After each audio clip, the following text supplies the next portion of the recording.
Bismillahirrahmanirrahim. Assalamualaikum warahmatullahi wabarakatuh. Salam sejahtera bagi kita semua. Kembali lagi bertemu dengan saya di materi kali ini tentang international monetary system ya di bisnis internasional. Oke, baiklah kita bahas sistem keuangan internasional.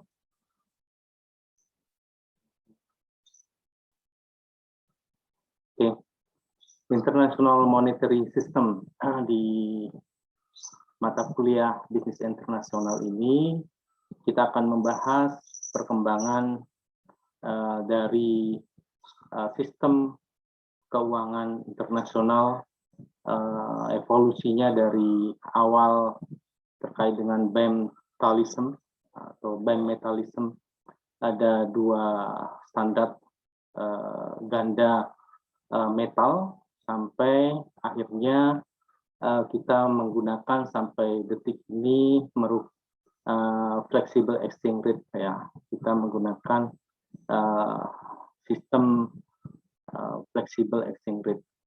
Oke. Yang pertama kita akan bahas di era standar kembar ya, atau bimetallism. Sekitar tahun sebelum 1875, ini adalah kebijakan standar moneter yang berdasarkan pada dua logam mulia, biasanya emas dan perak sebagai alat pembayaran yang sah, yang dapat dijadikan uang secara bebas ya. Jadi pada saat itu dua metal ini atau dua logam mulia ini yang menjadi standar mata uang ya. Jadi baik emas maupun perak digunakan sebagai alat pembayaran internasional dan nilai tukar antar mata uang ditentukan oleh kandungan emas atau perak. Jadi di metalism ini ada double standard ya, di mana ada beberapa negara menggunakan gold standard dan beberapa negara yang lain menggunakan silver standard atau standar perak ya. Meskipun ini digunakan bersama-sama, beberapa negara yang berbeda memiliki standar atas dua logam ini. Oke. Berikutnya tahapan yang kedua yaitu classical gold standard atau standar emas klasik tahun 1875 sampai 1914. Selama periode ini, kebanyakan negara besar di mana menggunakan emas sendiri sebagai jaminan ya, atau sebagai koin yang tidak terbatas. Ini mulai pada satu standar ya, yaitu emas di sini.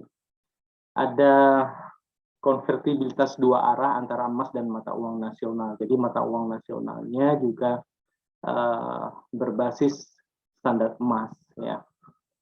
Yang ketiga, emas bisa bebas diekspor dan diimpor pada saat ini. Oke. Nilai tukar antara mata uang dua negara akan ditentukan oleh kandungan emas relatifnya. Jadi kalau bimetallism ada dua standar nilai tukar berdasarkan dua logam mulia tadi, silver and gold. Tapi kali ini classical gold standard ini menggunakan emas sebagai standar nilai tukarnya ya. Berapa kadar atau kandungan emas yang dimilikinya. Oke.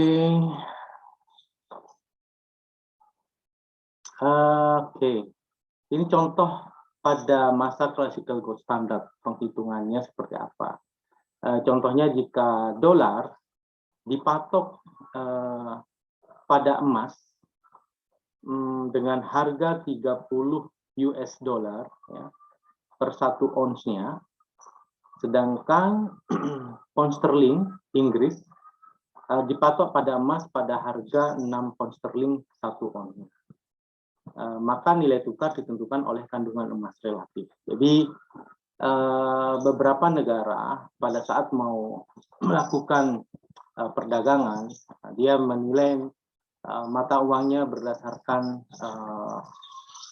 patokan emasnya. Ya, ini pada saat itu emas di Amerika dipatok sebesar $30 ya, 1 onsnya. Ya.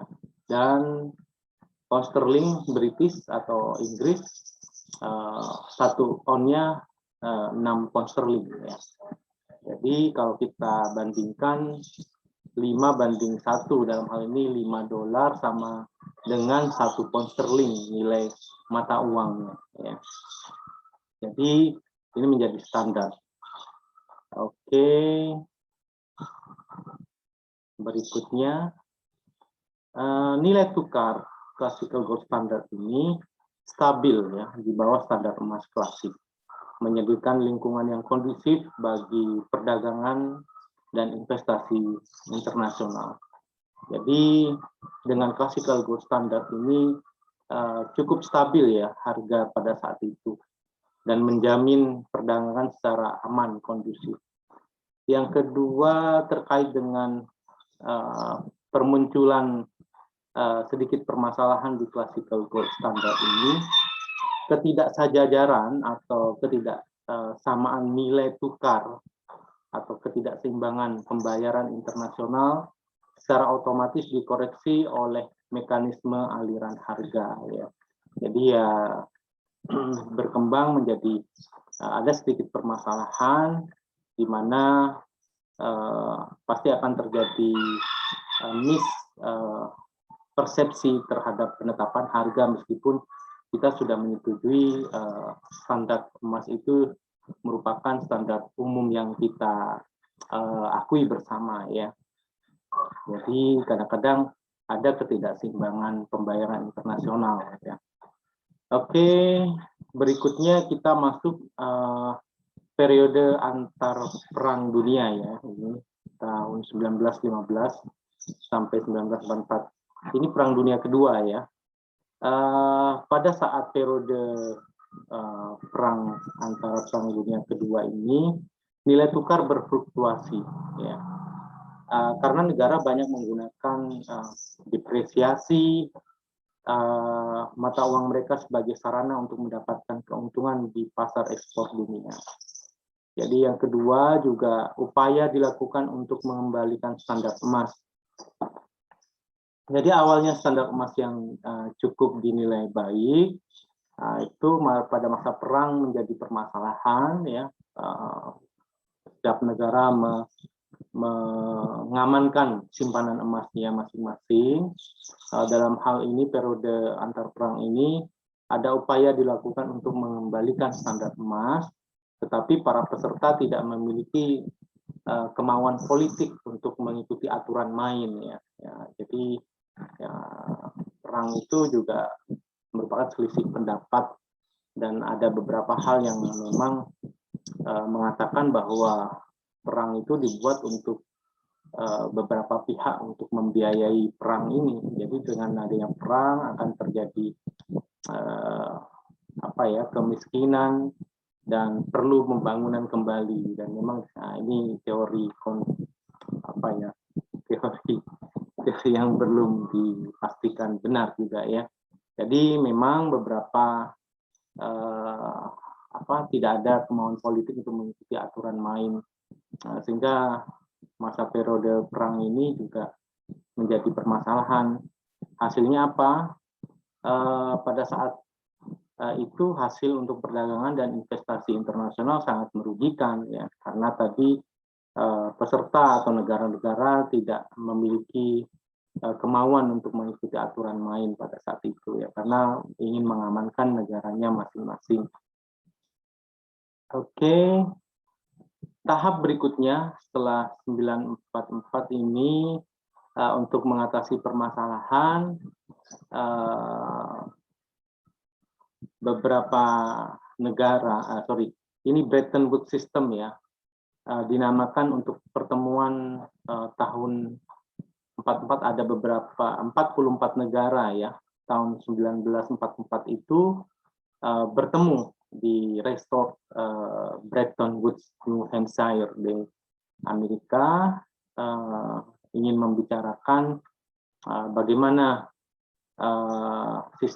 sistem moneter yang baik untuk pasca perang itu ya. Jadi dia tujuan dari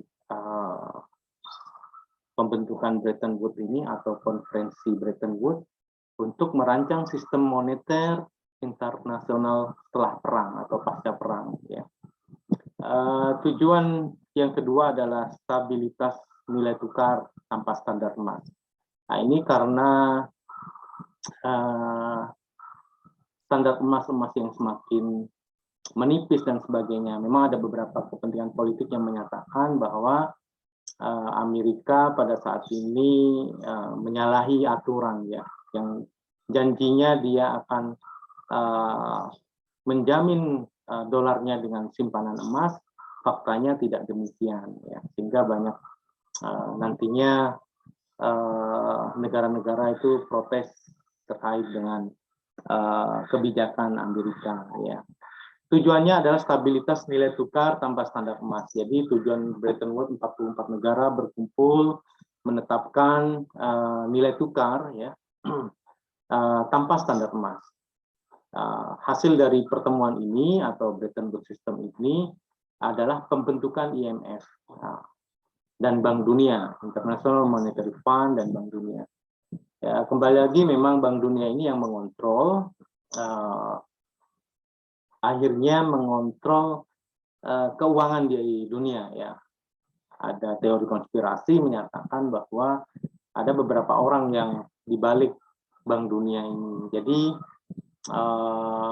yang membiayai perang memang ditujukan untuk memiskinkan negara sehingga mereka akan tergantung terhadap Bank Dunia ini.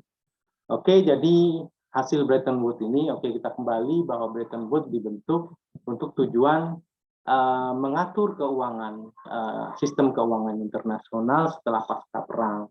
Tapi dalam hal ini nilai emas ya, yang awalnya sebagai standar dihilangkan ya. Tidak menggunakan baseline emas sebagai nilai uang yang dijamin oleh Bank Dunia ya. Oke, kita lanjutkan.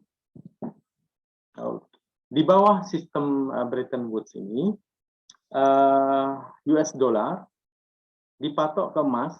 Nah, ini awalnya ya, tanpa memang nanti di akhir Amerika US dollar menyalahi aturan ya, sehingga Bretton Woods ini digagalkan, maksudnya tidak digunakan lagi ya.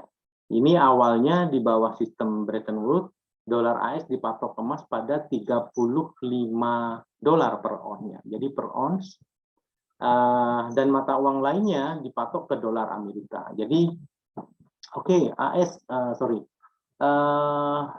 satu ons emas dipatok 35 dolar ya. 35 dolar ini satu ons emas, sehingga mata uang yang lain dipatok ke dolar AS. Jadi semata-mata ini dolar ini yang paling kuat ya, disetujui bersama sebagai patokan utama ya. Kalau kita yang sebelumnya standar gold itu pertukaran emas berbasis pound sterling. Kalau ini kita sebut standar pertukaran emas berbasis dolar ya. Ada Bretton Woods ini. Oke, dan ada kewajiban setiap negara bertanggung jawab menjaga nilai tukarnya dalam kurang lebih 1% dari nilai nominal yang diadopsinya ya, dengan membeli atau menjual cadangan devisa seperlunya. Oke, jadi sistem Bretton Woods ini adalah sistem pertukaran berbasis gold exchange standard ya, berbasis dolar ya. Jadi kita melihatnya dolar sebagai patokan nilai harga emasnya. Jadi emas dipatok dengan harga 35 dolar per onsnya. Oke. Oke, kalau kita ilustrasikan bisa kita lihat di sini Bretton Woods System tahun 45 sampai 72 itu kita menjadikan patokan nilai uang 35 ons, 35 dolar per ons goldnya, ya. Jadi kalau onsnya bukan 100 gram yang kita gunakan ya. Kalau 1 ons kita itu dari Belanda, 1 ons itu 100 gram ya. Tapi pada saat ini dia menggunakan ons, kesepakatan pada saat itu onse yang disingkat oleh OZ ya. OZ ini 28,35 gram ya, 28,35 gram 1 onsnya. Jadi 28,35 gram itu dinilai ini 1 on ya, sorry. 35 dolar ya. Contoh kalau kita hitung 35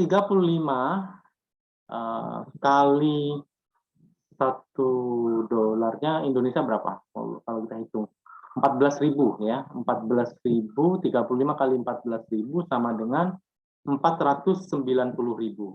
Jadi pada saat itu 1 ons atau 28,35 gram harganya cuma 490.000 ya.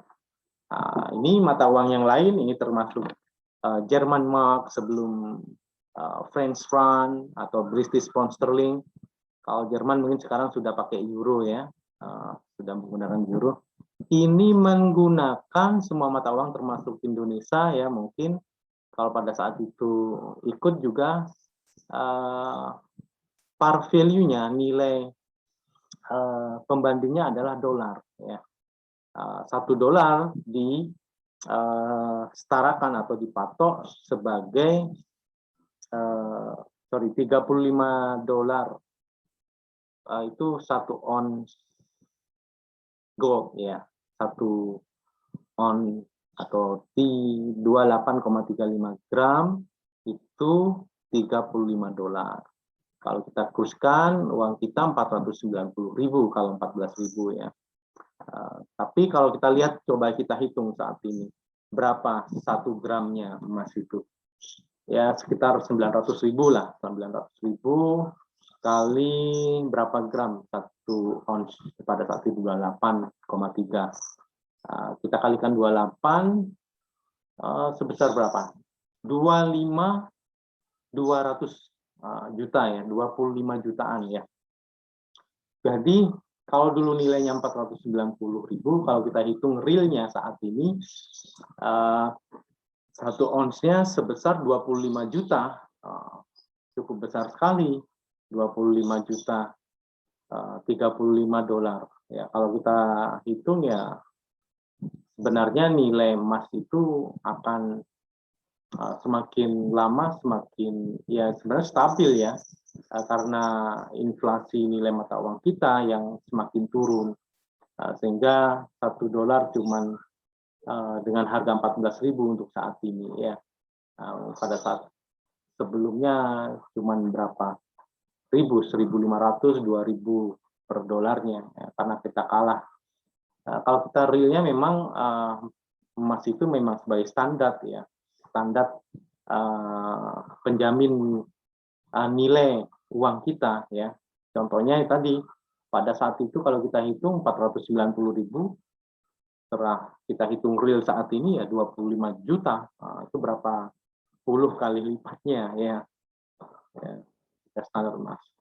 Oke, tetapi di akhir masa Bretton Woods ini Amerika tidak mempunyai cadangan emasnya yang tadinya awalnya dia berjanji bahwa 1 dolar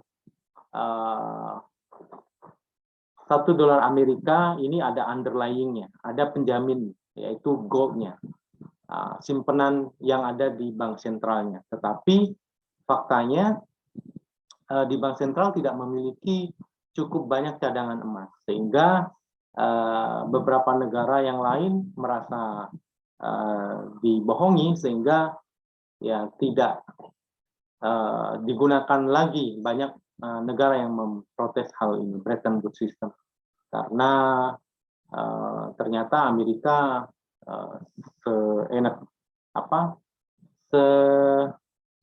dia seenaknya mengeprint uangnya sebanyak mungkin, padahal dia tidak memiliki cadangan atau underlining yang menjamin dolar itu dicetak. Ya, jadi kalau Bretton Woods harusnya dia mencetak dolar berdasarkan emas yang dia miliki di cadangan simpanan di bank sentralnya. Tapi ini menyalahi, dia mencetak sebanyak mungkin, tidak sesuai dengan jumlah emas yang dia miliki. Ya, ini akhirnya emas dinyatakan bukan sebagai standar untuk Bretton Woods ini, dan banyak orang meninggalkan atau negara yang lain memprotes.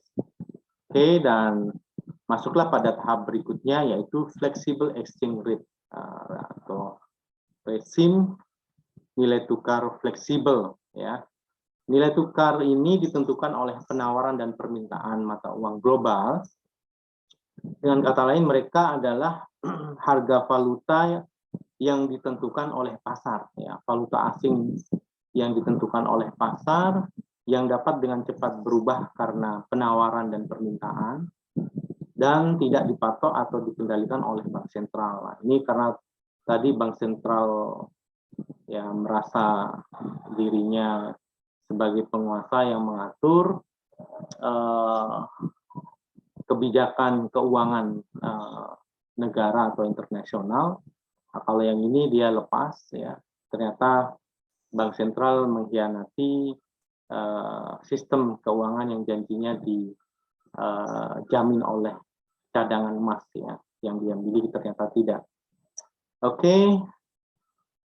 Nilai tukar yang fleksibel ini dinyatakan dapat diterima oleh anggota IMF, ya, meskipun IMF dibentuk oleh bank sentral, ya. Bank sentral diizinkan untuk campur tangan di pasar. Nah, kalau tadi tidak dipatok oleh bank sentral, tapi boleh ada campur tangan jika mengatasi volatil atau volatilitas yang apa ini, ya, exchange rate market to iron out unbounded volatility. Jadi ada fluktuasi uang yang tidak apa ya, beralasan, maksudnya tidak masuk akal, ya. Ini mungkin ada beberapa hal yang sangat perlu dipecahkan bersama. It's okay lah. Jadi ini intinya bahwa pasar yang menentukan harga dari sebuah valuta asing, ya, berdasarkan permintaan dan penawaran. Tapi bank sentral diizinkan untuk campur tangan jika ada sesuatu yang memang ini sangat berbeda, tidak normal mungkin, katakanlah seperti itu, ya. Emas ditinggalkan sebagai aset cadangan internasional, dan akhirnya emas juga ditinggalkan karena memang faktanya pada praktiknya tidak bisa dilakukan, ya. Ternyata tidak punya cadangan emas sebanyak yang dijanjikan, ya. Jadi akhirnya emas ditinggalkan sebagai aset cadangan internasional. Berikutnya adalah negara non pengekspor minyak dan negara kurang berkembang diberi akses yang lebih besar kepada dana IMF. Nah, IMF ini kan International Monetary Fund. Nah, ini pendanaan keuangan bagi negara-negara yang membutuhkan, ya. Nah, ini bagi negara yang non oil exporting, negara non pengekspor minyak, dan negara-negara kurang berkembang diberi akses yang lebih besar. Ya, ini dalam tanda kutip ada beberapa pihak politik ini bahwa IMF sengaja memberikan pinjaman hard, ya, untuk mengontrol kebijakan politik dan sebagainya. Nah, ini kita belajar hal yang lain nantinya.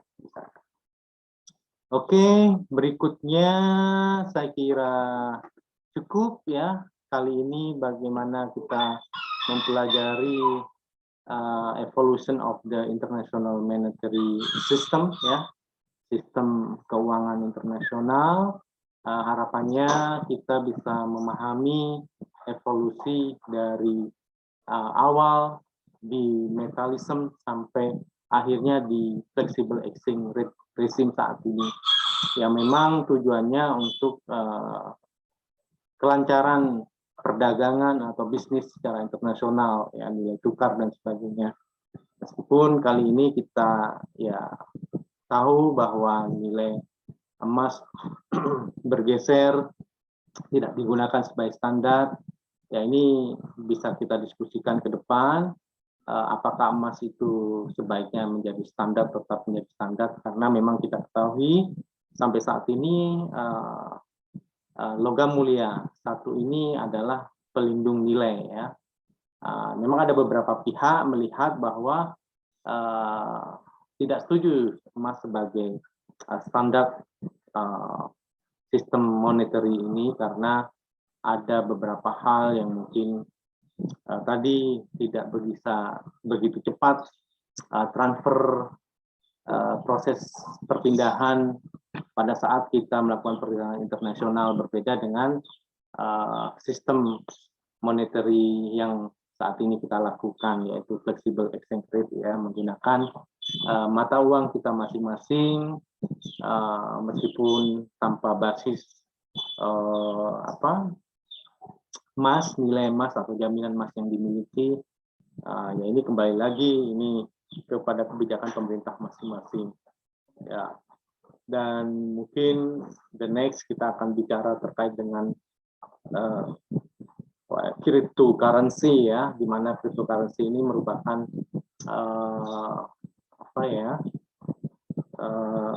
merupakan suatu mata uang kripto yang saat ini lagi lagi rame-ramenya dibicarakan, karena tanpa kontrol Bank Dunia dan sebagainya, tanpa ada pajak yang diambil oleh pemerintah, dan merupakan aset yang potensial di jangka ke depan atau in the next future, ya. Apakah mungkin nanti kita akan memiliki mata uang kripto, ya, dengan perkembangan evolusi dunia internet dan sebagainya ini, ya. Dan kali ini kita sudah tahu bahwa cryptocurrency saat ini lagi rame, memang lagi harganya turun dan pernah mau digunakan sebagai alat tukar pembelian, bisa digunakan secara cepat, lebih cepat lagi, ya, karena support sistemnya sudah mendukung, internet sangat maju. Kalau dulu dari uang fisik, logam, uang kertas, dan akhirnya transfer antar bank yang dikontrol oleh Bank Dunia, dan akhirnya sekarang muncul harapannya ada uang yang tidak bisa dikontrol oleh Bank Dunia dan nilainya tetap standar stabil, ya. Ternyata ini awal-awal muncul ya sangat volatil, ya. Cryptocurrency sangat volatil, sangat mudah naik dan turunnya, karena berdasarkan ini sangat fleksibel exchange rate juga, karena berdasarkan supply and demand komunitasnya. Oke, saya kira itu yang bisa saya sampaikan terkait dengan International Monetary System kali ini. Terima kasih atas perhatiannya. Semoga bermanfaat bagi kita semua. Saya akhiri, wabillahi taufiq wal hidayah. Wassalamualaikum warahmatullahi wabarakatuh.